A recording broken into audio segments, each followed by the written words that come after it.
Why do we keep falling into the same relationship traps? That partner who couldn't commit, the friend who always flakes, the dynamic that leaves you feeling like you're too much. It's not a coincidence, it's neuroscience. In Attached, Dr. Amir, Levine, and Rachel Heller reveal how your attachment style secretly replays familiar patterns in every relationship. Hi, I'm Shannon, your barefoot librarian, and I geek out over books that help us grow into the best versions of ourselves, mind, body, and spirit. Hey, baby. Hi. Okay. I'm excited to see Tucker. This is part 2 of our Attached series. Last time we decoded the 3 attachment styles, and you can catch up with the link below if you missed that. Today we're uncovering how your specific style shapes who you're drawn to, even when they're wrong for you, why conflicts spiral the way they do, and how to break cycles that no longer serve you. Here's a lightning round insight. Your brain confuses familiar dynamics with safe ones. That's why anxious folks often chase avoidance, and avoidance craves space. It feels right, even if it hurts. The revolutionary part, you can rewire this. Comment attachment quiz below for my free guide to discovering your style. Let's transform your relationships, starting now. All right, let's dive into how attachment styles play out in real life. If you watched part 1, you know that your attachment style, whether anxious, avoidant, or secure, shapes how you connect with others. But what does it actually look like in relationships? Today, we're going to explore how these styles show up in your everyday interactions. Because knowing your style is one thing, but seeing it in action is where things get real.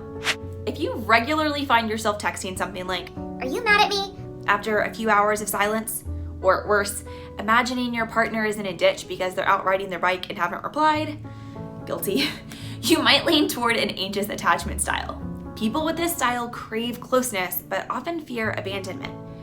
They're the ones who overanalyze every text, need constant reassurance, and sometimes struggle to set boundaries because they're so worried about upsetting the other person.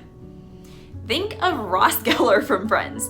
He's constantly seeking validation from Rachel, overanalyzing her every move and spiraling when things don't go as planned.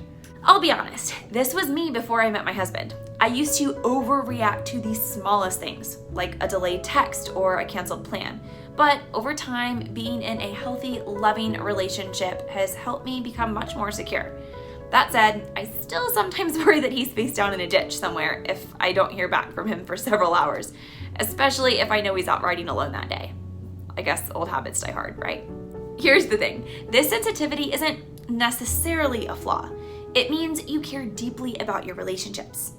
But when those anxious thoughts start spiraling, it can feel overwhelming. In our next video, we'll talk about practical strategies to manage this anxiety and build healthier patterns. For now, just know that understanding your attachment style is the first step toward creating more secure, fulfilling connections. On the other end of the spectrum is the avoidant attachment style. If you frequently find yourself saying things like, "I need space," or "let's slow down," especially when a relationship starts to feel too serious, you might lean toward this style.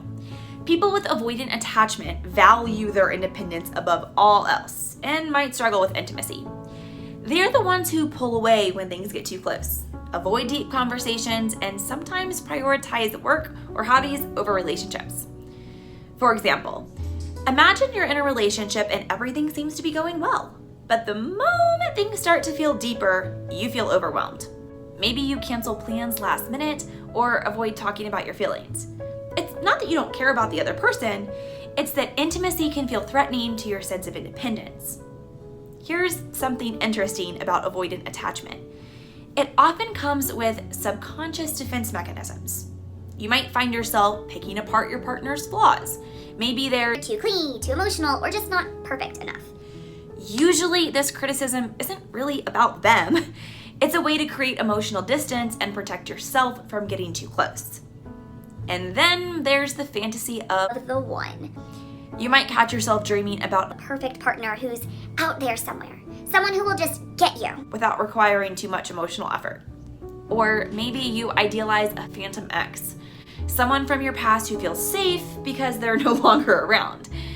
These fantasies can make it hard to fully invest in the relationship you're in, And to be honest, the only reason they feel so alluring is because they're not real and don't present a threat to your sense of independence.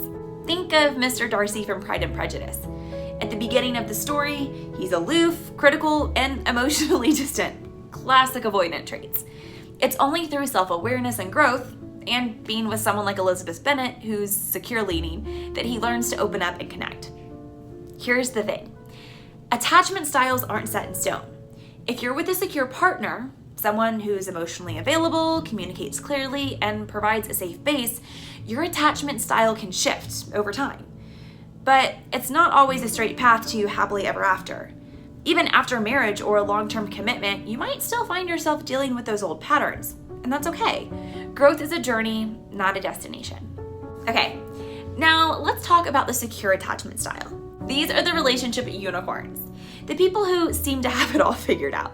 They're comfortable with closeness, but also value their independence. They communicate clearly, handle conflict like pros, and are emotionally available without being clingy. Think of someone who says, "I'm here for you, but I also need time for myself." Or who can calmly navigate a disagreement without shutting down or escalating. It's not that they never feel hurt or stressed. They're just really good at managing their emotions and communicating their needs. A great example of secure attachment is Marshall Erickson from How I Met Your Mother. He is emotionally available, communicates openly with his partner Lily, and supports her goals while pursuing his own. Even when they face challenges, like when Lily moves to San Francisco to follow her dreams, Marshall handles it with understanding and respect. Here's the thing. Secure attachment isn't about being perfect. It's about creating a safe, balanced space where both partners can thrive. If you're secure, keep modeling those healthy behaviors. Your stability can help others grow, whether it's your partner, your friends, or even your family. But even secure individuals can benefit from self-reflection, and there's always room for growth. The anxious avoidant trap. Why are they drawn to each other? At first glance, it might seem like anxious and avoidant partners are an unlikely match, but in reality, they pair up very frequently, and there are several reasons why. First, secure individuals are often in the dating pool far less. They tend to form stable, long-term relationships, which means they're less available for new connections. This leaves anxious and avoidant individuals more likely to find each other. Second, avoidants almost never date each other. Why? Because there's no glue to hold them together. Two avoidants would likely just go their separate ways, prioritizing independence over connection. So, what draws anxious and avoidant partners close together? For the anxious individual, the roller coaster of emotions feels familiar. If they grew up in an environment where love felt inconsistent or conditional, the push and pull dynamic of an avoidant partner might feel like home, even if it's not really healthy. For the avoidant individual, the anxious partner's need for closeness can make them feel strong and independent by comparison. They might even see their ability to handle the anxious partner's emotions as a sign of their own emotional resilience. But here's the catch. These differences eventually trigger each other's core fears. Anxious individuals fear abandonment, and avoidants fear being engulfed or losing their independence. What starts out as attraction quickly turns into a push-pull dynamic that's hard to break. Here's how it works. The anxious partner craves closeness and reassurance. When they feel their partner pulling away, they escalate their efforts to connect. Maybe by texting more, asking for reassurance, or trying to fix the relationship. The avoidant partner values independence and feels overwhelmed by the anxious partner's need for closeness. To regain their sense of freedom, they pull away more, maybe by canceling plans, avoiding deep conversations, or shutting down emotionally. This withdrawal triggers the anxious partner's fear of abandonment, leading to even more pursuit. And as the more anxious partner pursues, the more avoidant partner withdraws. It's like two people stuck in a dance where neither knows the steps. The anxious partner is saying, "Come closer!" while the avoidant partner is saying, "Give me space!" And the more they try to fix it, the worse it gets. Think of Ross and Rachel from Friends. Ross, with his anxious attachment, craves reassurance and often spirals when he feels insecure. Example, the "we were on a break" fiasco. Rachel, on the other hand, leans avoidant. She pulls away when things get too intense and values her independence. Their dynamic is a classic example of the anxious avoidant trap. Ross pursues, seeking reassurance. Rachel withdraws, feeling overwhelmed by his need for connection. This creates a cycle of conflict and frustration that plays out over and over again. It's not that they don't care about each other, they clearly do, but their attachment styles create a dynamic that's hard to sustain in the long term. Trying to make it work with the wrong person is like shoving your foot into a shoe that is 2 sizes too small. At first you think, oh, they'll stretch out eventually. or, I'll just get used to it. but the truth is, they're just not the right fit. And no matter how much you try to make it work, it's painful and pointless. The anxious avoidant dynamic is the same. You might think, If I just try harder, they'll change. or, If I give them more space, they'll come closer. but the reality is, you can't force a relationship to work if the fundamental dynamics are mismatched. A note of hope. If you're in a marriage or committed relationship where this dynamic feels familiar, here's the good news. Change is possible. While it's not easy, many couples have been able to work through these patterns by building self-awareness, improving communication, and seeking support through counseling. So don't give up on your marriage.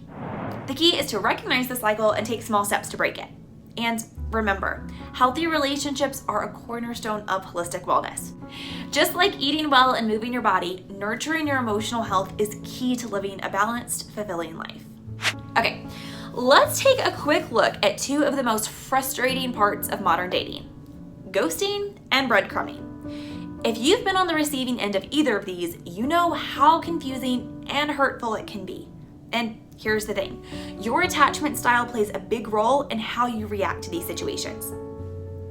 Ghosting, when someone suddenly stops responding, can feel like a punch to the gut, but how you handle it often depends on your attachment style. If you're anxious, ghosting can feel like your worst fears coming true. You might obsess over what went wrong, replaying every text and conversation to figure out where things fell apart.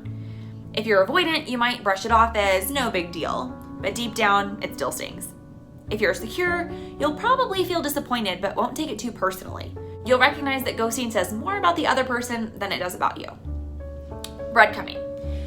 Breadcrumbing is when someone gives you just enough attention to keep you interested, but never enough to commit. It's like being given crumbs instead of the whole loaf. If you're anxious, you might hold on to hope and stay in the situation longer than you should. I've done that before. If you're avoidant, you might not even realize you're being breadcrumbed, or you might do it yourself. If you're secure, you'll recognize the mixed signals for what they are and walk away.